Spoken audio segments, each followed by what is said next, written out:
ખાસ કમેન્ટ કરીને કહેજો કે અત્યારે અમે બે માણસ છે ને આ શું કરી રહીએ છીએ ખેતરની અંદર, કારણ કે આ છે ને જે ગામડાના લોકો હોય ને એને તો બધાને ખબર પડી જ ગઈ છે કે વરસાદ આવે ને એની પહેલાં આપણે શું કરવાનું હોય. તો ખાસ કમેન્ટ કરીને કહેજો. સવારનો તો મારો ભાઈ આખા ખેતરમાં છે, જો માથી અહીં લગી પૂગ્યો, હજી એટલું બાકી છે ને વરસાદ હવે એવું લાગે છે કે 2-4 દિવસમાં વરસાદ થઈ જાય તો સારું ભાઈ. અને આપણે કેવડી મહેનત થતી હોય. અમે માંડવી વાવી અને લગભગ તે બિલિંગ જ કહેવાય, તો 4 મહિને મૂળ હાથમાં પાક આવે ને ત્યાં ખબર પડે. હા, તો એનું કહેવાનું એમ છે કે ભાઈ આમાં જે માંડવી વેવશું ને એ જે જુગાર રમતા એનું બિલિંગ કરીએ ને એ રીતના બિલિંગ થાય. 4 મહિને ઘરમાં આવે ને ત્યારે થાય. એટલે જ અમે કંટાળીને છે ને પછી નારેડી નાખી દીધી. નારેડી હોય ને તો ભાઈ 1 મહિને ન થાય તો બીજા મહિને આવક તો થાય.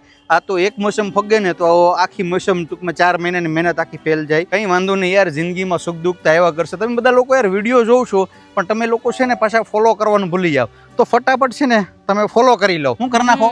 બધા ફોલો કરી નાખો જલ્દી જલ્દી. વાહ, તું જે કાદુ એલચી લસણ વાળી મસ્ત મજાની આયરાની ચા બનાવતા. હાલ તો ભાઈ હું છે ને ચા પીતા હું ત્યાં એટલું છે ને પી જાય.